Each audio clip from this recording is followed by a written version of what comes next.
La recette dont je vais vous parler aujourd'hui, c'est la recette d'une femme qui habitait pendant un moment sur ce mont. Ce mont, c'est le mont Saint-Michel, que nous on connaît bien en France, que nos amis étrangers connaissent peut-être un peu moins. C'est ce petit village situé sur une petite île qui se trouve précisément ici, là où vous voyez une étoile rouge sur la carte.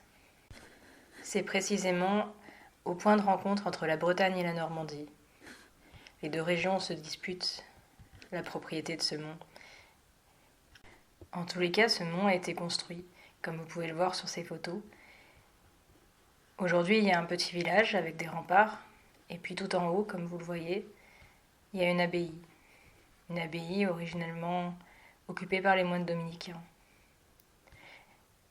Et c'est donc cette histoire-là que je vais vous raconter. Et je vais donc vous raconter une histoire qui se passe ici, qui se passe sur cette petite montagne, au beau milieu de la mer, qui se retrouve régulièrement entourée d'eau lorsque la marée monte, qui est alors coupée du continent.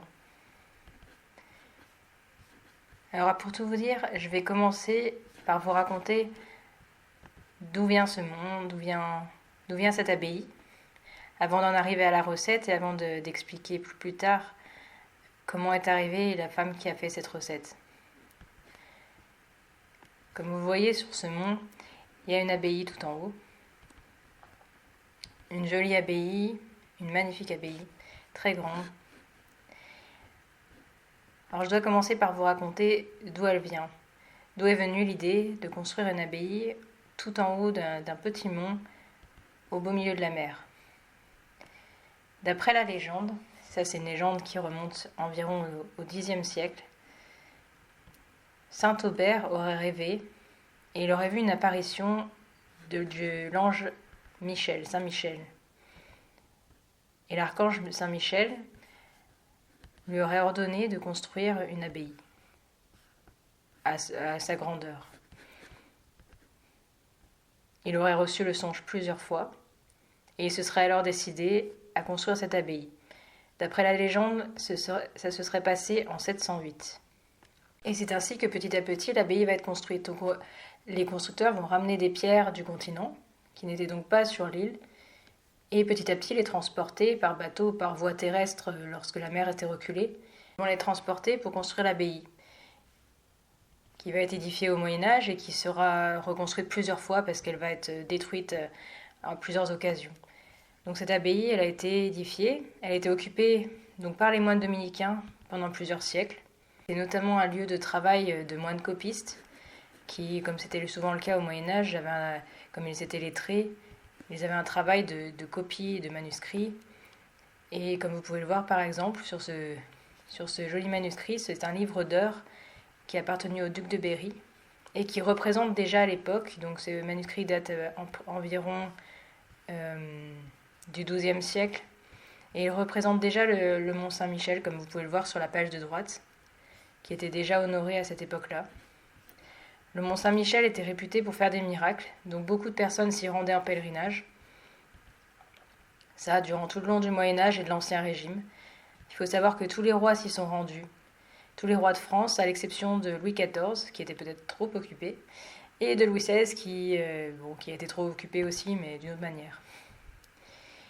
Plus tard, le mont, à l'époque de la Révolution, et puis à l'époque napoléonienne, ça a servi de prison. Ça a servi de prison pour les anti-révolutionnaires, pour les moines réfractaires. Ça a servi de prison pour beaucoup d'opposants politiques. Un peu avant la Révolution, c'était déjà une prison pour des personnes qui publiaient des articles satiriques sur le roi, notamment. Donc on emprisonnait des prisonniers qui étaient plus ou moins bien traités, parfois très mal, comme vous pouvez le voir sur ces photos.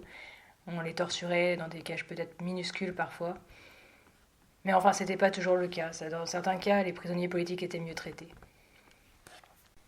Toujours est-il que le mont avait perdu à ce moment-là sa fonction principalement religieuse. Mais il y a eu un retour de l'intérêt pour le mont et pour la tradition qui était associée au cours du XIXe siècle. Au XIXe siècle, on décide de restaurer l'abbaye. Cette restauration, elle a eu lieu notamment par l'œuvre de monsieur Édouard Courrier, qui était un étudiant de Viollet-le-Duc. Et ce monsieur Édouard Courroyer, qui arrive donc pour rénover l'abbaye, il arrive avec un cortège de personnes à son service, différents domestiques, et notamment il arrive avec Madame Poulard. Madame Poulard qui à l'époque ne s'appelle pas encore Madame Poulard. À cette époque, elle s'appelle Anne Boutiot, c'est son nom de naissance. Et donc c'est cette femme qu'on voit ici à l'image, qui était à son service, qui arrive sur le Mont Saint-Michel à l'époque avec Monsieur Courroyer, et qui va rencontrer Monsieur Poulard, qui était le boulanger du Mont Saint-Michel.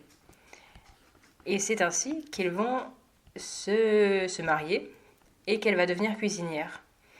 Et elle aura beaucoup de travail, puisqu'à cette époque-là, comme le lieu redevient un lieu de pèlerinage et comme en plus il est en pleine reconstruction, il y a beaucoup de passages, et il y a beaucoup de personnes qui arrivent exténuées de la traversée, puisqu'il faut traverser la grève pour arriver jusqu'au Mont Saint-Michel, traverser notamment parfois à pied ou avec un cheval des sables mouvants. Donc le passage entre le continent et la petite île est relativement épuisant.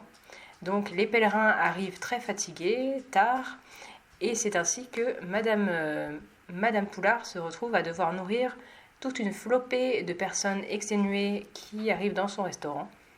C'est ainsi qu'elle va concevoir l'idée de sa fameuse recette, sa fameuse omelette, dont je vais vous parler aujourd'hui. Pour cette recette, c'est très simple. Vous avez besoin d'œufs, alors ici j'en ai pris 2, de crème fraîche entière et de beurre. Donc du beurre traditionnel de Normandie notamment, comme j'ai pris par exemple ici. Ici j'ai fait l'exemple avec 2 œufs, c'est pour une personne, mais évidemment vous pouvez multiplier en fonction des besoins et du nombre de personnes. Au passage, je tiens à signaler que Isigny, la ville qui est mentionnée sur le beurre que j'utilise, c'est une ville de Normandie où se produit traditionnellement du caramel que vous voyez ici à l'écran, qui n'a rien à voir avec la recette dont je vous parle aujourd'hui, mais que je voulais quand même mentionner au cas où ça intéresse quelqu'un qui serait de passage pour du tourisme ou pour autre chose. Revenons à notre recette. Donc pour commencer, il vous faudra séparer le jaune et le blanc des œufs. C'est donc la première étape comme vous pouvez le voir ici sur cette photo. Et ensuite, il convient de battre les blancs en neige. Donc là, moi, je le fais à la main avec un fouet, de manière traditionnelle, et c'est comme ça que ça se faisait sur le mont à l'époque de Madame Poulard. Évidemment, bien sûr, vous pouvez utiliser des techniques un peu plus modernes si vous voulez accélérer le processus, parce que c'est un peu long, un peu fatigant pour le bras, mais sinon c'est un bon entraînement si vous n'avez pas l'occasion de faire de la musculation. Donc voilà le résultat des œufs montés en neige, qui donne un aspect très voluptueux et très léger à la recette. Ensuite, la deuxième étape, comme vous pouvez le voir sur cette vidéo, je vais donc mettre un petit peu de poivre dans les jaunes d'œufs. Et puis, je vais incorporer avec les jaunes de la crème, donc la crème fraîche entière. Je vais en mettre 2 cuillères à soupe. Ça peut être un peu plus, un peu moins. On n'est pas aux pièces, évidemment. Donc vous faites ça, vous mélangez et vous battez tout ensemble pour faire un nouveau petit mélange onctueux. Ensuite, l'étape suivante, c'est d'incorporer les blancs dans les jaunes d'œufs, petit à petit, et de battre ensuite les deux ensemble.